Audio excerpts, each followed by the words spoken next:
이 직이 주는 안정감, 많은 분들은 그래요. 월급이 너무 적어요 이런 얘기 하시는데, 월급의 가치라는 것은 월급의 크기에 있는 게 아니라 월급의 연속성에 있는 겁니다. 제가 삼성을 퇴사하고 나서 아침에 딱 눈 뜨고 일어나면은 입에서 자동으로 튀어나오는 소리가 내가 미쳤지, 이 소리가 하루도 안 빼놓고 나와.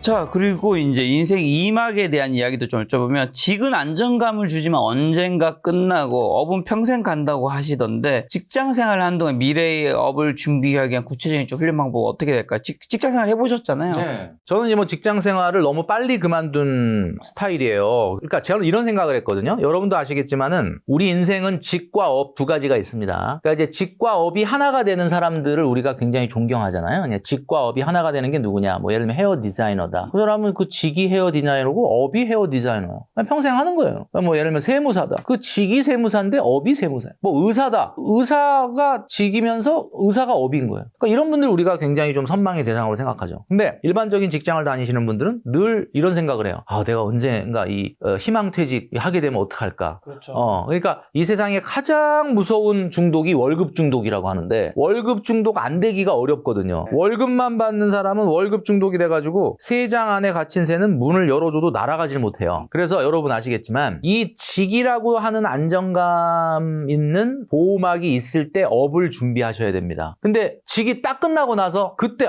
어떤 업을 하지? 그러면 어쩔 수 없이 창업을 하게 되는 거죠. 창업을 해서 성공한 분들도 많지만 사실은 창업을 해서 피눈물을 흘리는 사람이 훨씬 더 많잖아요. 그러니까 직이 주는 안정감이 있을 때 여러분들이 지금 준비를 해야 된다. 저는 골든타임을 10년으로 보고 있어요. 그러면 자, 퇴직이 60세예요. 정년이 보장된다고 봤을 때. 그러면 언제가 골든타임이냐? 50세부터는 이제 준비가 돼야 됩니다. 퇴직 10년을 앞두고는 이제부터 준비가 돼야 된다. 어떤 준비를 할 거냐? 저희 영상에서도 한번 말씀드린 적이 있었는데 많은 분들이 공감을 해주셨던 게, 자본주의 시장 경제를 살아가는 데 있어서의 능력이 3가지가 필요합니다. 3가지가 뭐냐? 여러분 궁금하시죠? 경제력, 생활력, 생존력입니다. 다 비슷한 말 아닌가? 자, 경제력 뭐예요? 돈 버는 능력이죠. 경제력은 뭐야? 내가 전문직이다. 경제력이 조금 남들보다 있죠. 네. 내가 대기업을 다닌다.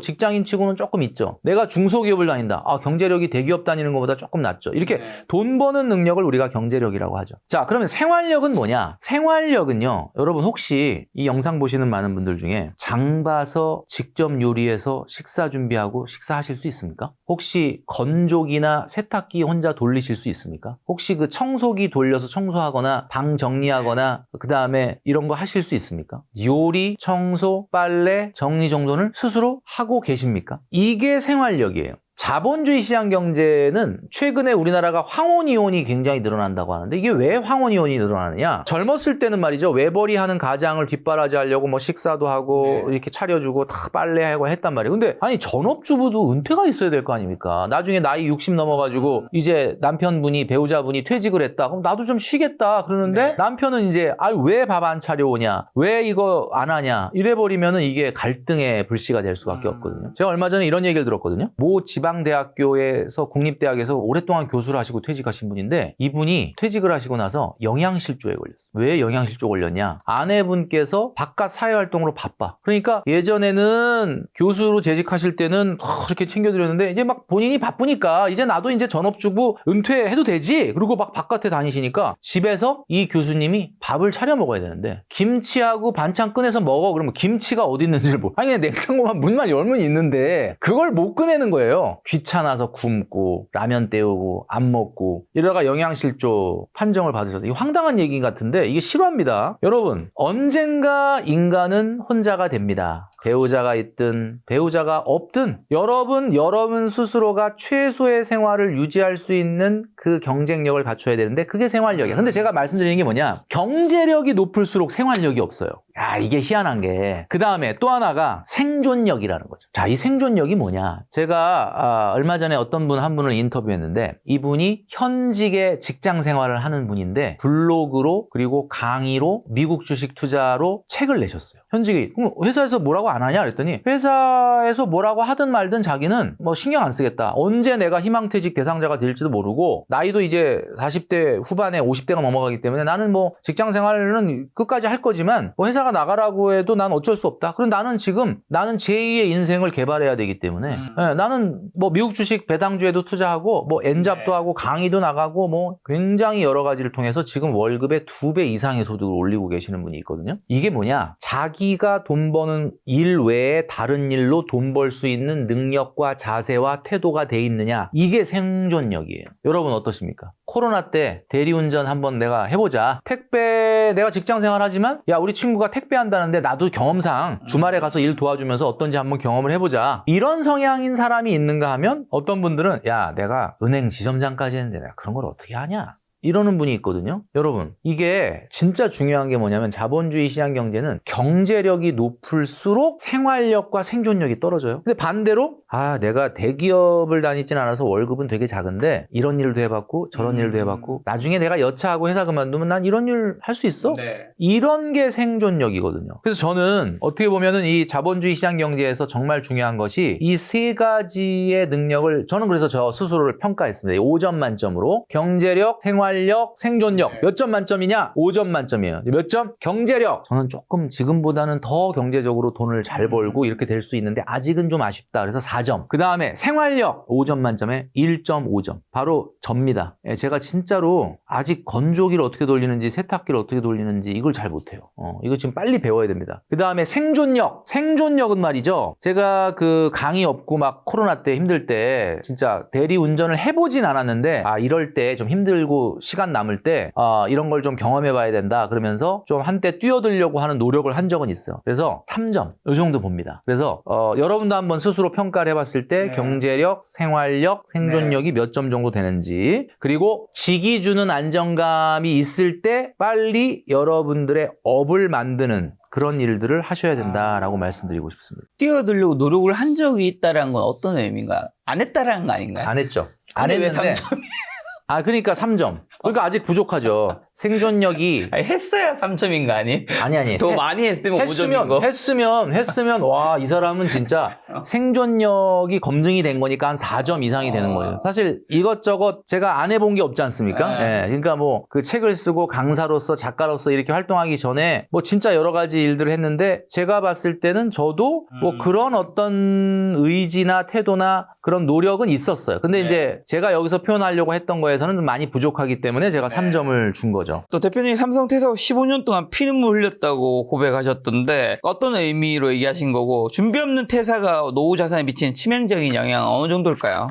이건 뭐 정말 많은 분들에게 그래요. 직을 버리고 업을 선택하는 것이 사실 장기적으로는 누구나 꿈꾸는 거죠. 그런데 직을 소중하게 생각을 해야 된다. 직을 함부로 내팽개치면 안 된다라는 이야기를 제가 자주 하고 있거든요. 왜 그러냐면 이 직이 주는 안정감. 많은 분들은 그래요. 뭐 우리가 공무원 교육을 가봐도 그렇고 월급이 너무 적어요 이런 얘기 하시는데 월급의 가치라는 것은 월급의 크기에 있는 게 아니라 월급의 연속성에 있는 겁니다. 그러니까 여러분 아시겠지만은 제가 삼성을 퇴사하고 나서 15년 동안 아침에 딱 눈 뜨고 일어나면은 입에서 자동으로 튀어나오는 소리가 내가 미쳤지. 이 소리가 하루도 안 빼놓고 나와. 왜냐하면 월급의 가치를 내가 착각했던 게 이 정도 월급이면 이거 뭐 나가서 내가 충분히 벌 수 있지 않을까? 이게 다릅니다, 여러분. 그래서 이 세상에 모든 것이 불확실하잖아요. 확실한 게 있다면은 모든 것이 불확실하다는 사실 하나만 확실한데 그나마 확실한 게 하나 있다 그러면 그게 월급이에요. 어쨌든 무한한 건 아니지만 일정 기간 동안은 나오지 않습니까? 그러니까 여러분 그런 의미에서 준비 없는 퇴사는 안 된다. 그러니까 어떤 퇴사가 돼야 되느냐? 정말 충분히 날아오를 정도의 날개에 힘이 붙었을 때 세 장을 박차고 나오셔야지 세 장 안에는 안정된 모의가 있습니다. 그러나 세 장 밖을 나가는 순간 독수리처럼 높이 날면서 내가 직접 사냥을 해야 되는데 과연 세 장 안에만 있던 새가 혼자 높이 독수리처럼 날아오르면서 사냥을 할 수 있느냐? 굉장히 어렵습니다. 그래서 중요한 거는 여러분 직이 주는 안정감일 때 굉장히 준비를 잘하고 나오셔야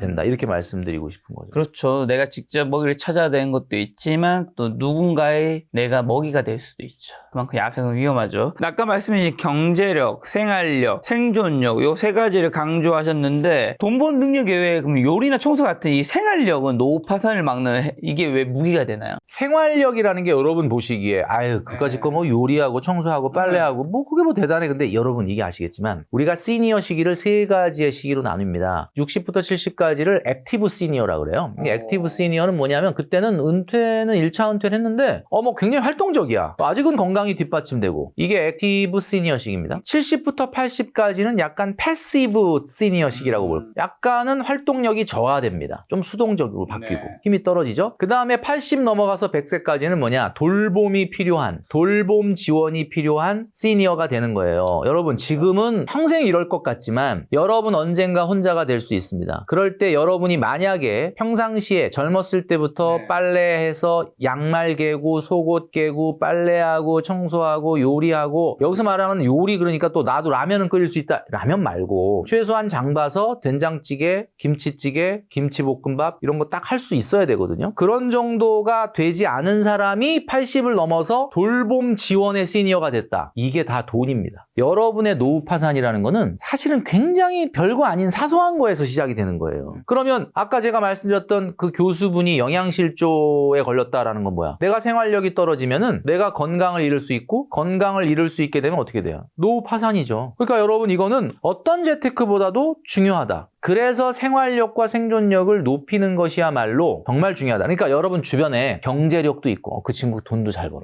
근데 막 주변에 막 정리정돈 요리도 잘하고 막 우와 생존력? 내가 그 현직을 떠나도 어떤 거든 난 할 수 있다. 만약에 이 세 가지 능력이 다 있다 그러면 그 사람은 진짜 삼위일체야. 트리니티라고 볼 수가 있습니다. 진짜 존경할 만한 사람이고 우리도 그런 사람이 돼야만 노후에 돈이 물론 중요하지만 돈만으로도 또 해결이 안 될 수 있는 부분이 있다는 점을 여러분들이 기억을 하셔야 되는 거죠. 또 집안채가 전 재산인 하우스푸어 노후가 이제 늘고 있는데요. 주택연금 외에 부동산 자산 유동하여 현금을 만드는 대안은요? 대한민국의 이제 부동산은 뭐 여러분도 이제 우리 김작가 TV를 통해서 많이 보셨지만은 이제 매물 잠김 현상이 더 가속화될 가능성이 있어요. 그렇죠. 안 팔아? 절대 80% 넘는 이런 중과세를 먹으면서 팔 사람은 없습니다. 그러니까 매물은 잠겨요. 그럼 매물은 잠긴다? 그렇다고 해서 뭐 가격이 떨어지느냐? 뭐 가격이 또 그렇게 떨어질 것 같지도 않아요. 거래는 어렵고. 자, 이렇게 되다 보면은 더욱더 유동성이 없어지는 부동산이 된다. 그러나 부동산 가격이 폭락하기에는 대한민국의 구조가 앞으로 지금 2차 베이비 부머 세대가 61세부터 51세까지 은퇴하고 나서도 이분들도 거의 20년 이상 살 것 같거든요. 은퇴하고 나서도 20년. 20년이 뭐예요? 30년. 그러면 여러분 아시겠지만 대한민국은 지금 국토의 70%가 산입니다. 산에는 아무도 살 수가 자연인은 살 수가 있겠죠. 그러면 남아있는 30% 국토. 대한민국 국토의 딱 16%가 도시인데 도시의 92%의 인구가 사는 구조단 말이에요. 그렇다면은 어쩔 수 없이 부동산 가격이라는 거는 뭐 주식만큼은 안 올라가겠지만 올라가요. 자, 그럼 이런 상황 속에서 주택연금을 왜 안 하느냐? 내가 주택연금을 딱 하는 순간 그 연금액이 결정이 나요. 지금 시세로. 근데 그 연금액은 내가 10억대 연금을 전환해서 받았다. 근데 갑자기 얘가 12억, 13억 올라. 그럼 배가 아픕니까? 안 아픕니까? 연금액이 변경이 안 되거든요. 그러면은 물론 이 평가액이 나중에 내가 안 썼으면은 평가액만큼 자녀한테 뭐 상속분이 더 올라간다라고는 볼 수 있지만 사람 심리라는 게 그렇지는 않잖아요. 그러니까 주택연금이라는 거는 사실 대한민국에서 생각보다 굉장히 인기가 없습니다. 그래서 어찌 보면은 자산이라는 거는 이렇게 줄어든다는 느낌을 줄 때 가장 사람한테 괴로움을 주고 공포감을 주는 건데 내가 내 집에서 살기는 하지만 말이 좋아서 연금이지 대출받아서 생활비 이자까지 내면서 쓴다는 거는 벽돌 한 장씩 뽑아서 쓰는 느낌이잖아요. 그러니까 한마디로 말해서 하우스푸어가 늘 수밖에 없는 지금 상황입니다. 그런데 사람 욕심이라는 게 좋다. 그러면 대한민국의 강남에 집 한 채 계신 분이 저한테 상담을 하는데 이렇게 얘기하시더라고요. 이거 그냥 팔아서 애한테 조금 더 보태고 나도 좀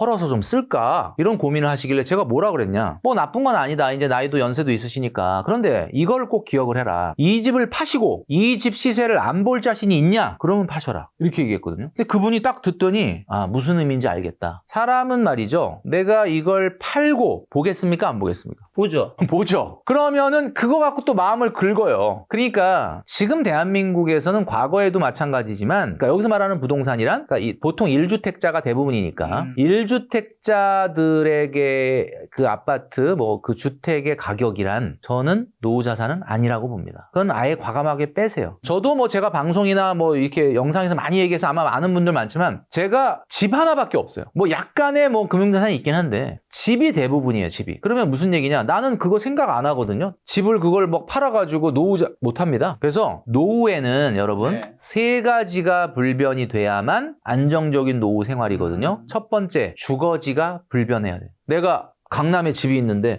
그 나중에 그냥 은퇴하면 그 집 팔아갖고 저기 어디 경기도 외곽에 가서 살면 되지 뭐. 여러분 과연 쉬울까요? 내 모든 생활의 기반과 커뮤니티가 거기 있네. 쉽지 않습니다. 그래서 첫 번째가 주거지의 불변. 자, 두 번째 소비의 불변이 돼야 됩니다. 내가 평상시에 직장 생활하고 활동할 때는 한 달에 한 번 골프 치고 친구들하고 만나가지고 으쌰으쌰하고 여행도 1년에 한 2번 가고 그 다음에 좋아하는 운동하면서 뭐 먹고 싶은 거 있으면 외식도 하고 이러고 살았는데 은퇴를 딱 하니까 여보 우리 이제 그렇게 못 살 것 같아. 이제 친구도 만나지 말고 골프도 끊어야 돼. 이게 될까요? 이게 안 된단 말이에요. 그러니까 주거지의 불변, 소비의 불변. 마지막 세 번째는 뭐냐? 제가 좀 전에 얘기했던 거죠. 자산의 불변. 뭔가 자산이 주는 듯한 느낌이 주택연금 참 너무 좋죠. 내가 내 집에 살면서 내가 말이야 내 집에서 생활비 받아 쓰고 말이야 나중에 내가 죽으면은 내가 쓴 생활비와 이자 금액과 이 집값을 비교해서 어느 쪽이 크냐 혹시 남으면 상속하고 모자라도 청구는 안 한다. 너무 취지는 좋은데 뭔가 이게 줄어든다는 느낌이 노후에 굉장히 공포감을 준다.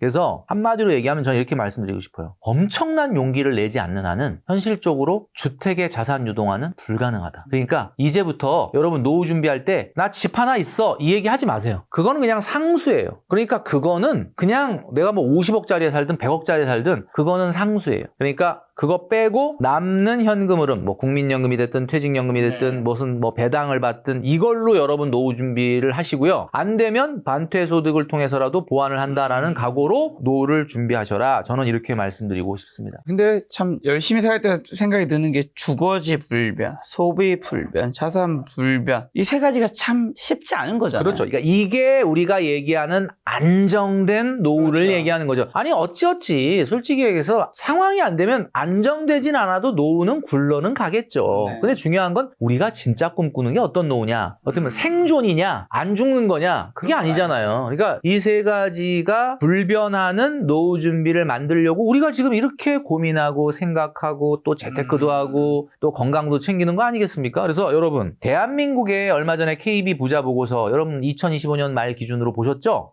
저는 다른 거보다는 뭐 올해도 굉장히 대폭 늘어났고 2011년도 대비해서 지금 대한민국의 부자 그러니까 순자산 100억에 금융자산 10억을 우리가 보통 부자라고 하는데 이 사람들이 지금 거의 50만 명 가까워 47만 명인가요?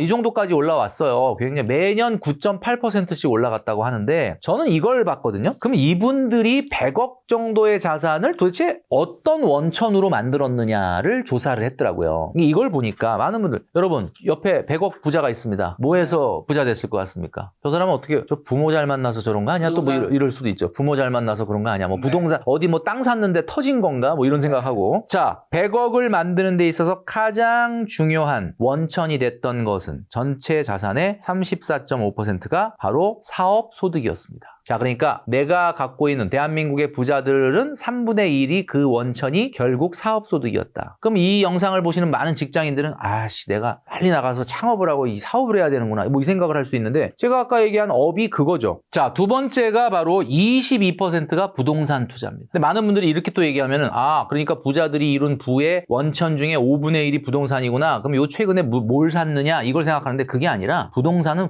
보통 한 20년 이상 보여요. 그러니까 여기서 우리가 핵심을 뽑아내자면 결국 사업소득이고 부동산은 굉장히 장기 투자. 그 다음에 3위가 놀랍게 여러분 뭘 것 같습니까? 3위가 여러분 이거 생각하죠? 뭐 상속받은 거 아니야? 근데 아니었습니다. 바로 3위가 16.8%가 금융투자다라고 해요. 여기 금융투자에는 뭐 예적금도 있겠지만 주식과 같은 그런 투자도 있었겠죠. 자, 그럼 이게 뭐냐? 우리가 흔히 부자들을 놓고 보면 부모 잘 만나서 그런 거 아니야? 투자가 어디 좀 대박이 난 거 아니야? 라고 생각하는데 아니다. 일단 기본적으로는 자기 업이 성공해야 된다. 사업소득. 2위는 부동산. 근데 부동산이라는 건 당연히 이렇게 전체 자산에서 고수익이 났다는 것 자체, 원천이 이렇게 높다는 거는 10년, 20년 이상의 장기 투자였다는 거고. 그 다음에 최근에는 이제 뭐 주식시장이 워낙 좋고 하니까 금융투자가 3위였다. 자, 뭘 얘기하느냐. 여러분, 생각보다 부동산이라고 하는 것이 대한민국에서 물론 굉장히 부자들에게는 선호되는 자산이긴 하지만 대한민국의 100억대 부자들을 분석을 했을 때는 우리가 생각하는 것만큼은 아니다. 그러니까 부동산은 그냥 안정이에요. 대부분의 사람들에게 부동산은 그냥 주택 아닙니까? 네. 그러니까 이거를 막 굉장히 내가 부동산 투자해가지고 난 부자가 될 거야, 노후가 안정될 거야 라는 생각은 좀 버리자. 라는 게 이제 제가 좀 드리고 싶은 말씀입니다.